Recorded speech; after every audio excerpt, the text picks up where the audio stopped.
Hello, Vincent. It's so great to do this dialogue today.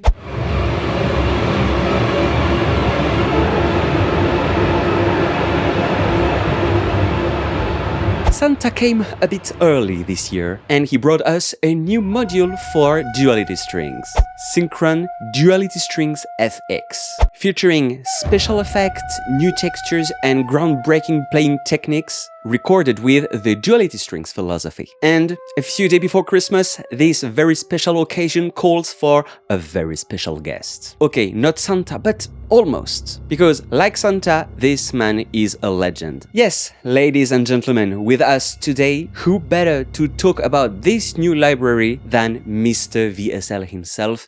Hallo Vienna, hallo Sync on Stage, guten Tag, Herr Tutzmandel. Wie geht's? Hello, Vincent. It's so great to do this dialogue today. I think I don't know anything similar in the internet where a library was presented via a Zoom meeting from the creator to the presenter. I decided that you are such a great musician, a great keyboarder, and I always so stressed when I have to describe a product and then also perform it. Especially this FX Strings is a product where you need some description, how the library was produced, what the musicians are doing. But I think it's much more effective when you try out and present some keyboard performing with the sound. So thank you for doing this with me, Vincent.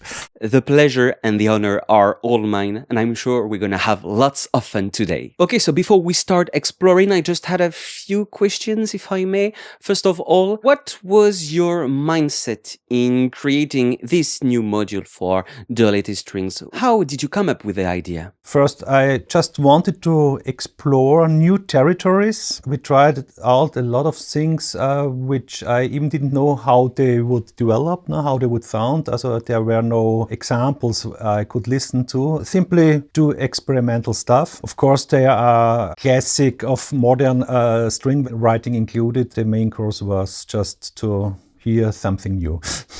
All right, now, what's the main musical difference between Synchron Duality Strings FX and Synchron FX Strings? Duality Strings, have this concept of two stages playing synchronously, and I definitely wanted to have also FX stuff with this recording concept. All the FX strings are mixed sections. They are always playing violin 1, 2 and violas together, and the lower strings, the violas, cellos and basses. This is not the case here.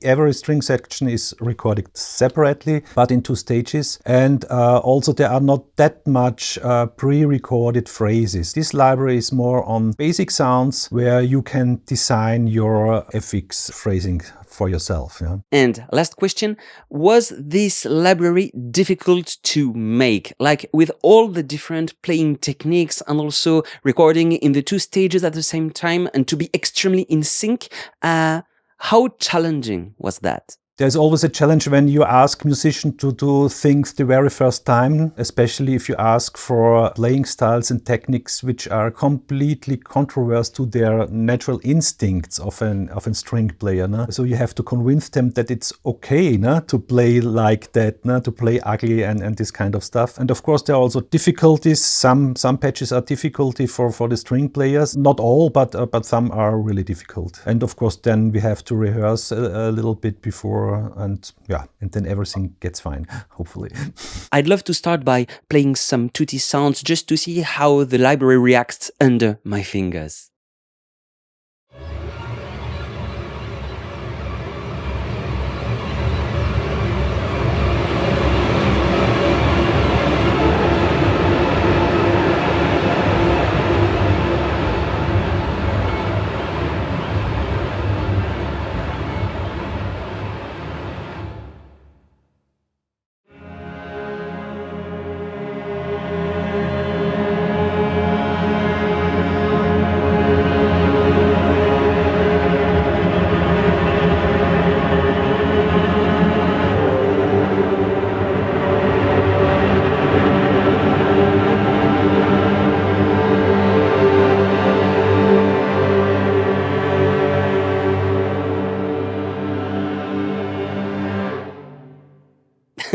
Sorry, Herb. Shall we begin? Just let's start with the long note articulations. The very first one I have called measured vibrato. No? We just took it to make a pitching over a quarter note. Everybody uses the same amplitude and the same speed, so more or less performing the same vibrato. So it's not a vibrato anymore, and it's also not glissando, therefore measured vibrato. This articulation is then also recorded in a divided sections. Half the players are starting with the upper pitch and half the players with the lower pitch. They are crossing their vibrato, and now you get this kind of pulsing cluster sound. Yeah, you will try it out. Yes, sir.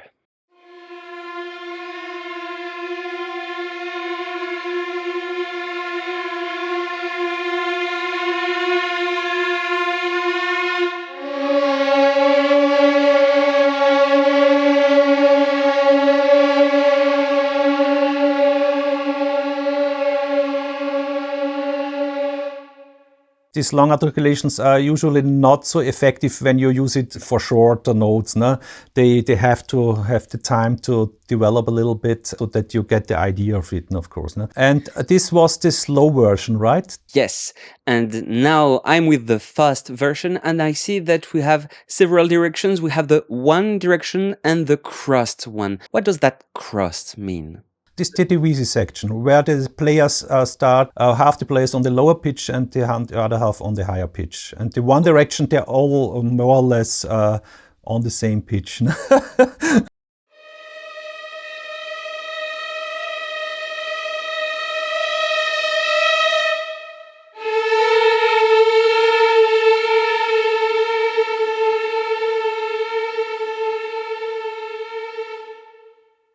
Then we have a different kind of clusters which are producing a very close sound to this. Here we tried a complete different technique to achieve the result. This time the players were divided into three parts. One part is performed perfectly on the pitch. One part is perfectly a quarter tone pitched up and one a quarter tone pitched down. And the musicians do not alter the pitch. But what we do is that they play dynamics. The first part of them starts in a kind of mezzo forte and make a diminuendo. The second part starts in a pianissimo and goes to the mezzo forte. And the third part stays in pianissimo for 2 bars. When the second part goes to pianissimo, they get into forte. I just show you the score because it's so complicated to describe in words. No? It's looking like this. Oh, okay, I see. Yeah, divisi, 3 parts, dynamic clusters. Yeah, okay, so cool. And therefore, you get a kind of 3D altering, wandering the pitch in the room. No? Just try it out. No? Man will do.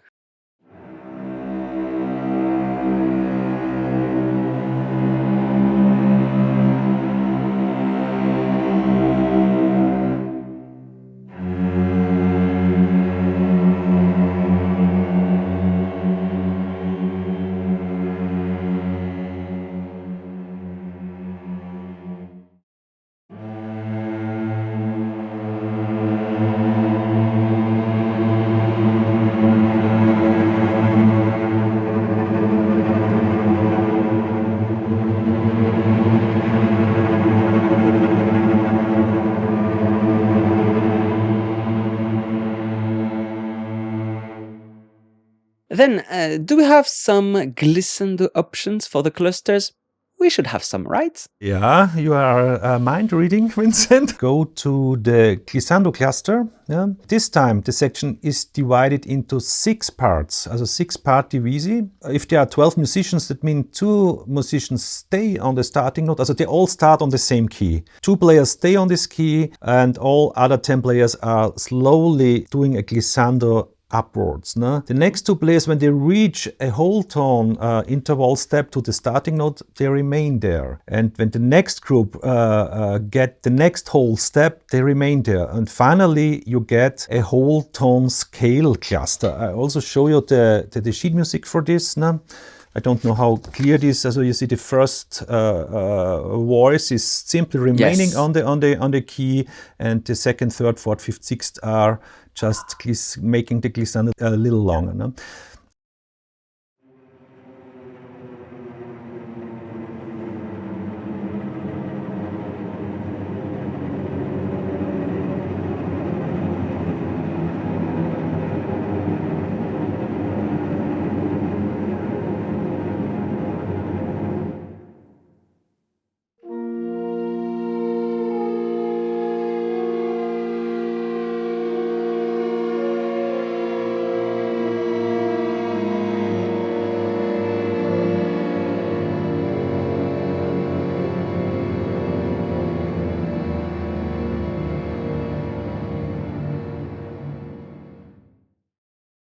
And what is it cross-slide fast? This is a funny thing. It was labeled for the recording with a complete different name. It's called Impossible Octave Trills.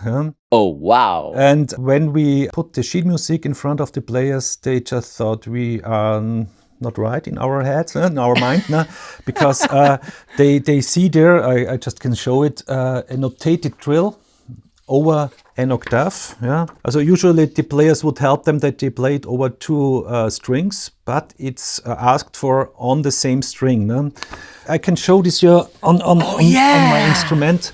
What it means, an octave, this is this span. So you have to alter positions very quick, very fast as it is possible. No? It's not about a drill, no? It's about what is happening when the musicians have to make these super fast movements on a wide span. No?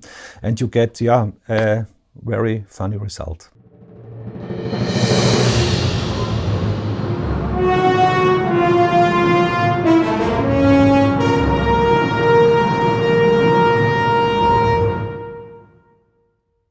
And now I'm reading the cluster trill. It does what it says it does, right? Yeah, this is not so complicated recording again with 4 sections. All of them play the same root key, but a different interval trill. And therefore you get a kind of a cluster which is orientated to one basic root sound. No?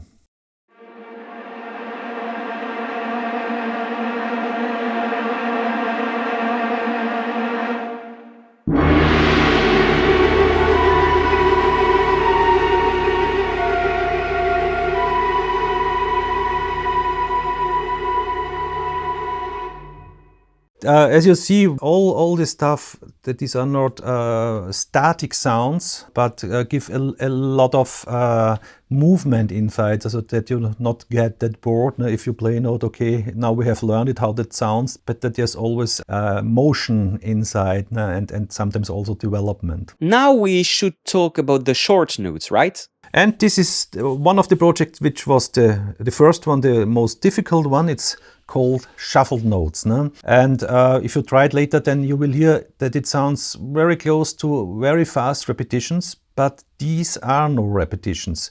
Each musician is just performing one note in a take, but they are again divided into 4 parts. And each part has to be a 30-second note later than the previous section of the place. And it's notated like this. Now, the first one has the most easier, is on the click, but the second track is a 30-second note later.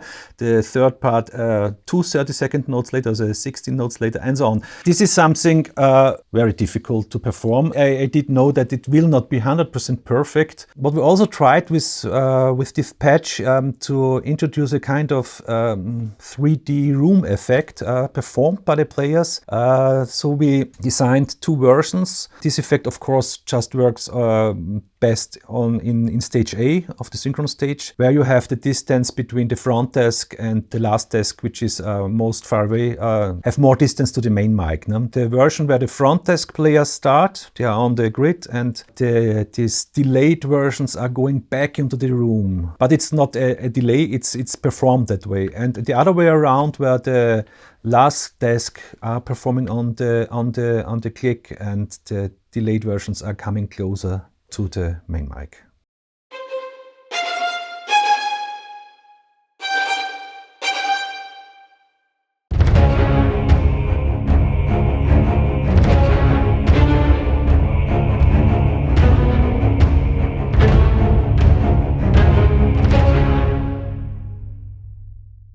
And so you also did that for the pizzicattos. Yeah, of course. Now, when they have learned to perform it in staccato, I thought, okay, now they know how to do it. Let's do also this effect in pizzicato. Yeah.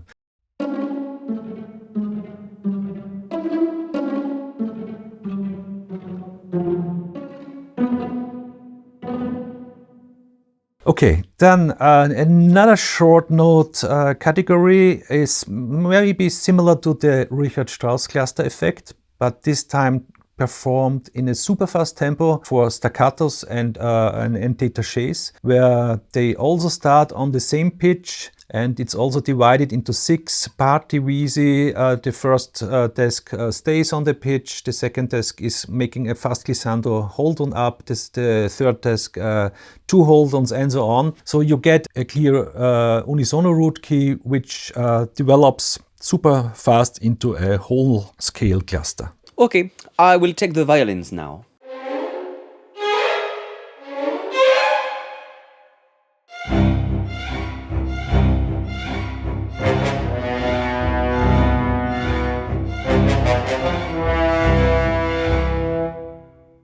I'm reading something quite familiar here, the hammer.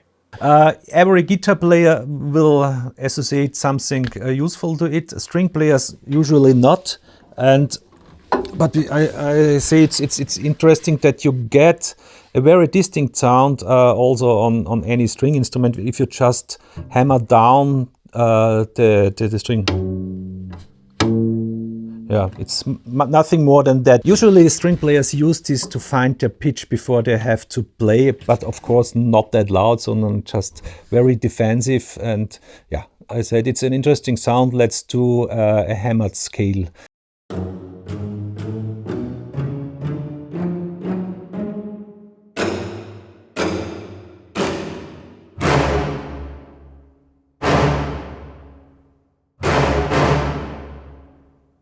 If I may, Herb, it's so cool to see you with your cello today. I take it again just to show the next articulation. It's called nail pizzicato. I usually would think it was just plucked with the nail, but that's not the case.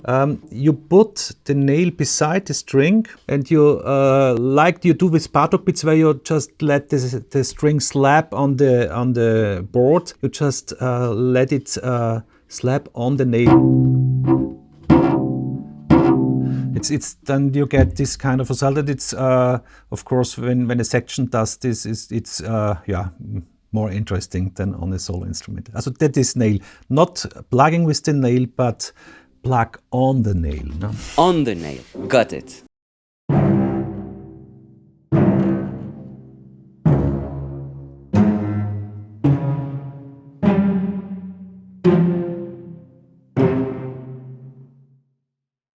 It's a kind of variation to Bartók bits, no? in a different way with a little different sounding effect. No?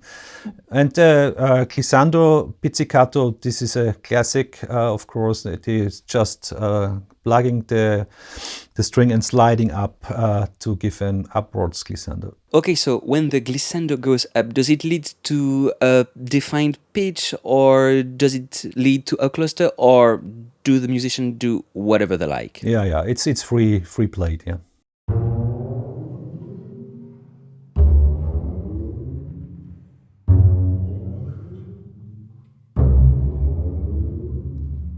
Now we go to vertical bowing.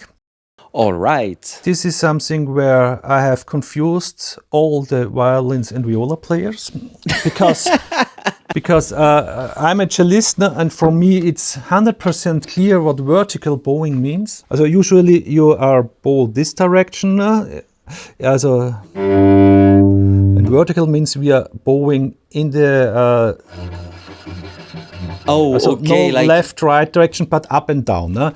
Not in the direction of the string, not perpendicularly to it, just parallel to it, right? Yeah. You know, when you are a violin player, you hold your instrument that way. What is vertical? Of course, it does not exist a vertical dimension, but I love the label vertical. Therefore, I leave it and make an excusement to all violin and viola players that I ignore their needs. 3 kind of articulations: short notes, a kind of tremolo, which is of course easy to do, and an experimental long notes where they have to change the direction.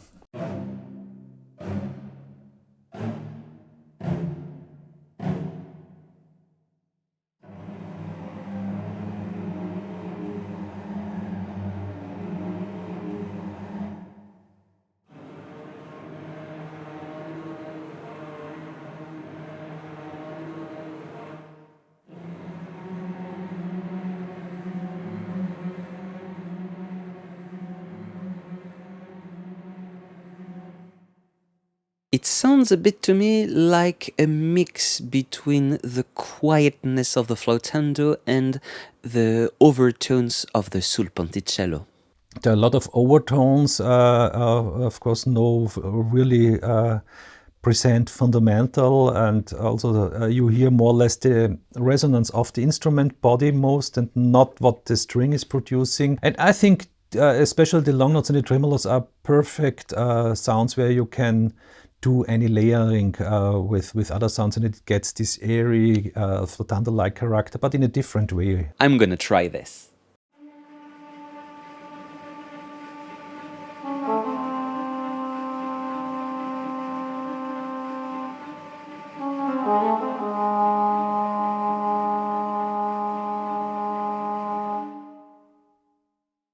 Next chapter, scratching. This is something where we had to convince the musicians to do it, because this is something you have produced when you were a young guy, putting the very, very first time an instrument in your head, and you try to produce a sound, and maybe you are not a defensive person, but a very powerful version, then it would sound close to it, maybe, yeah. And of course, you always want to get rid of it in your career when you train your musician skills on your instruments. And now I ask, going back now to this Stone Age. You can see in the faces of the musicians. I couldn't see it, but our conductor, when he performed, when he conducted the session, he couldn't hold back laughing, and so we had to make a cut in the recording because they were looking so strange, no?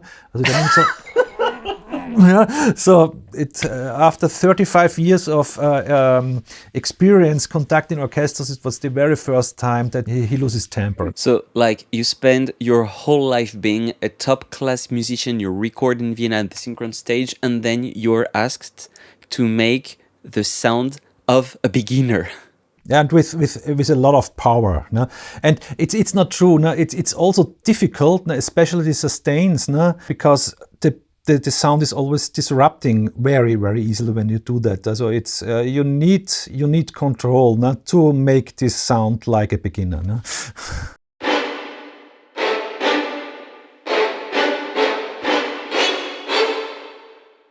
Yeah, that's the easy one, the shorts. The long notes are the challenge.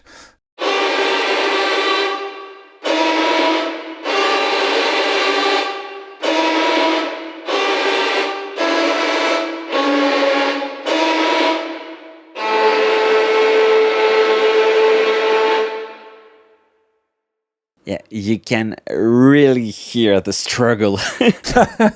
Each section will deliver different results in this kind of stuff. First, the musicians were frightened when they see the sheet music, no? And they took the instruments before we started the recording and tried to rehearse it. Yeah?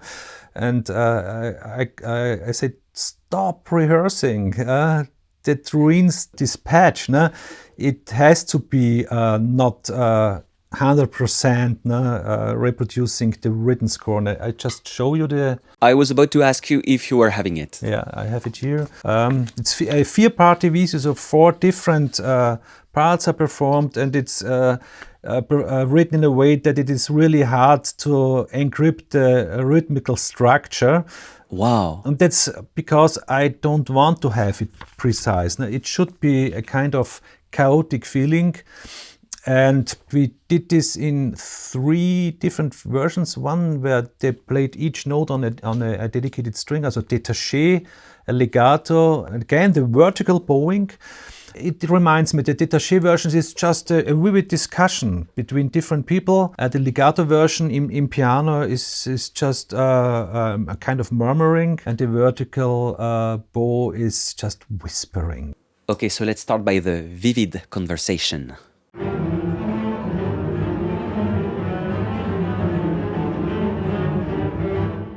Murmuring.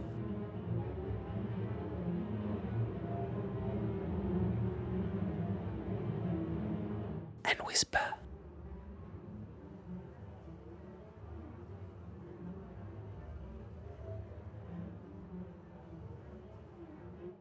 Next one is the natural harmonics. Also first we did this because the duality strings do not have natural harmonics, no, they just have the fingered harmonics.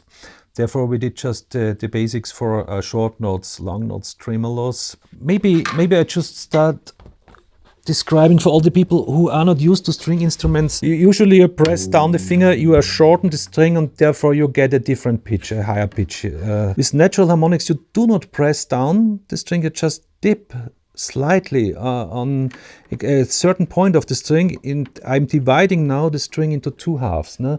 That means when I do this, the string does not ring on the whole length, it just makes his ringing or swinging, I don't know the word, on the half amplitude. No? And therefore it's an octave higher. And if you do that also here, dividing into two parts what's remaining here and pressing here, something funny happens. The instrument is not divided into a quarter and three quarters, it's divided into quarters. The whole string is ringing in quarter segments and therefore you get an octave and a quint, so the second overtone and so on. It's possible to the seventh, but the seventh is usually the out of tune overtone. And then we did this merged mapping where we took from all strings the notes and did a little stretching so that you get full chromatic scales with natural harmonics.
A special thing are the chords. The sections were divided again into 6 divisie parts, and so therefore the first divisie section plays the open string, the second one the first harmonic, also an octave higher, the third group the second harmonic, octave and fifths, and so on, fourth, and so on. So we have a 6-note chord when you press just one key with all the overtones. So you hear the fundamental with its overtones.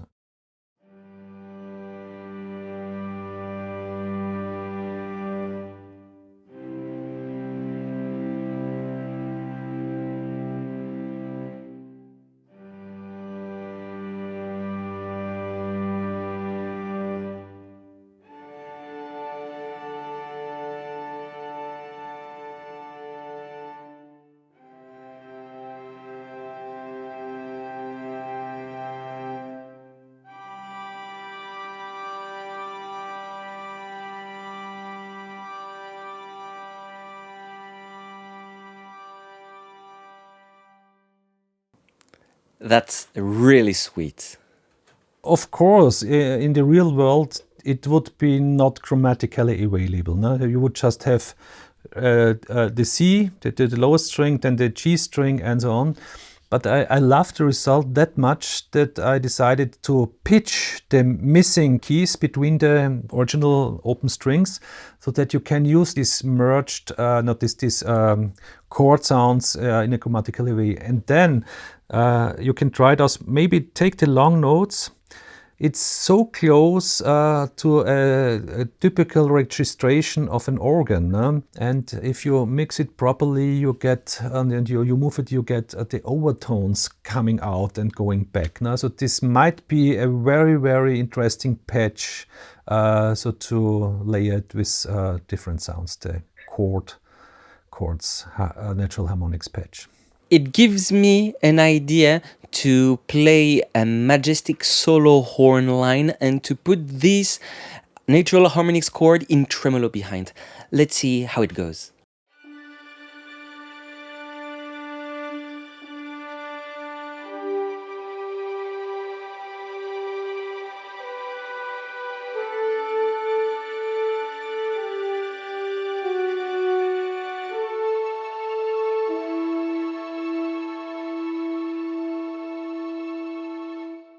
And what we also did, I called it trills, where the musicians are holding and leaving the string they hold, and you know it's different to a normal trill where you get as an initial reaction that you have the change of the note does not happen with the natural harmonics. They are more slower, no, to switch that the string can switch between the quarter or half amplitude, and therefore you get a kind of aerial sound when you do that. Let's try.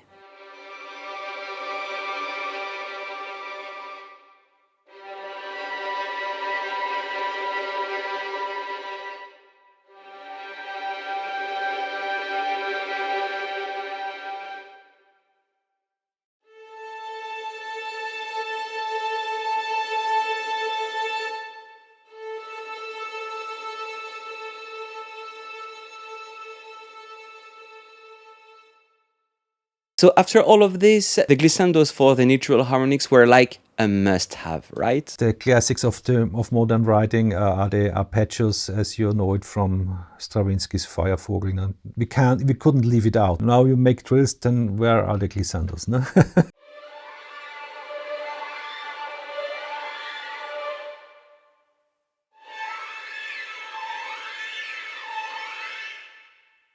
I actually like the control that you have on the release, like if you want to release the glissandos on the low note or on the high note. Okay, so now the open strings cluster.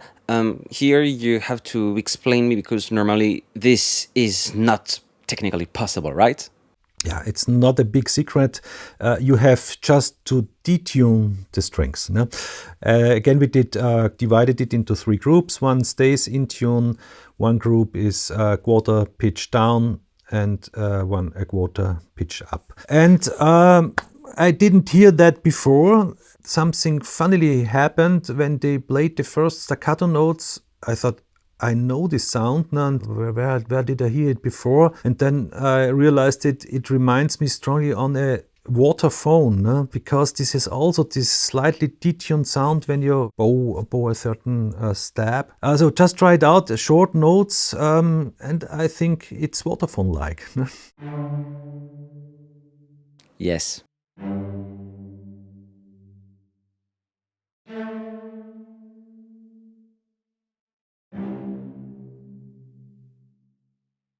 And it again, because it was such a nice aha effect for me, I thought also here I will fill the gaps between the open strings so that you can perform grammatically stuff with it and can play chords and all this kind of stuff. And we did this with short notes, long notes, tremolos. And I'm curious about the tremolo. I just would like to try just real quick.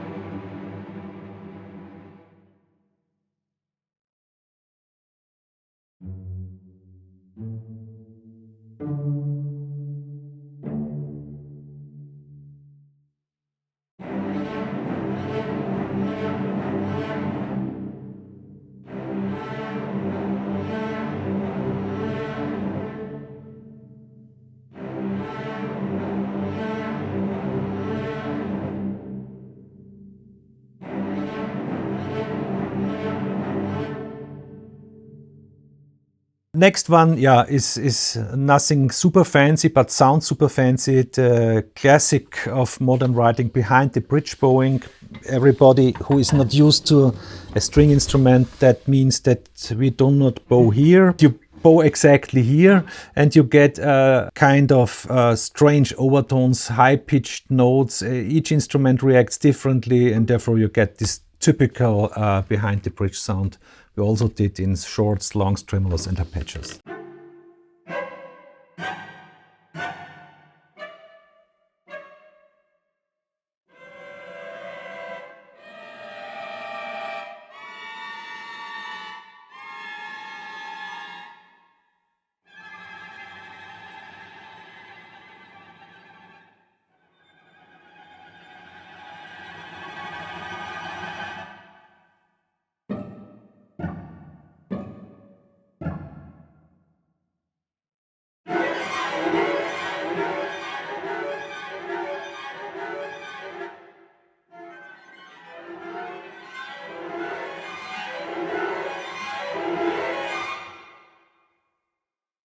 For me, the Behind the Bridge is completely crazy because who could tell that you are actually playing a cello but bowing behind the bridge? Like the sound is completely different.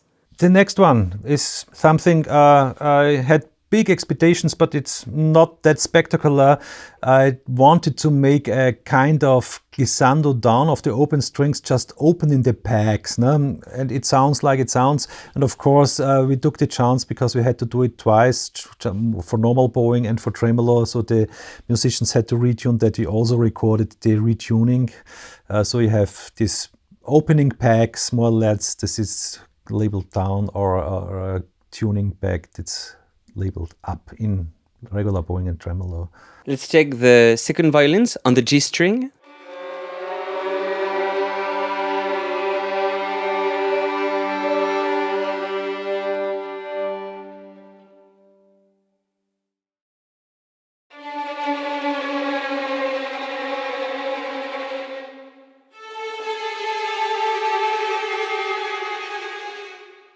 This was the very last patch we did for each section when we recorded it, because I didn't know that they would hate me afterwards, because it's not that funny to open the pegs multiple times and going back. It's not.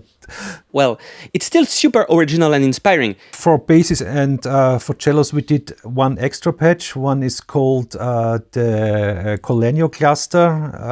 It's this famous sound, maybe most people know from the Alien score from James Horner, where Collegno means that you hammer with the back of the bow on the strings.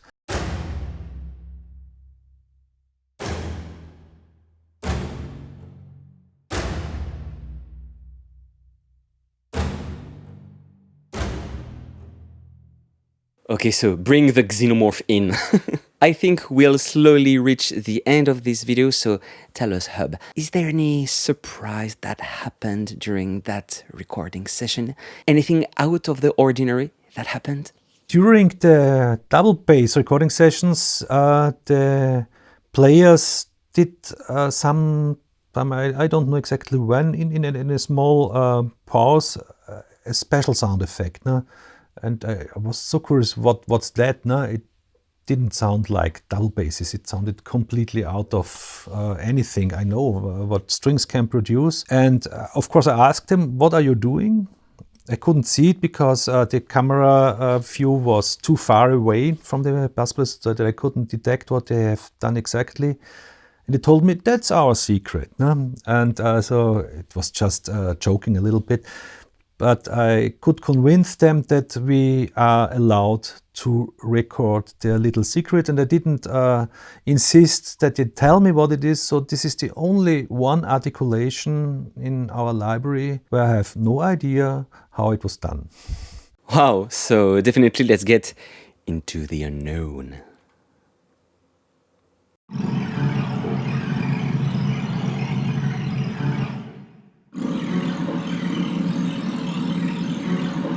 What?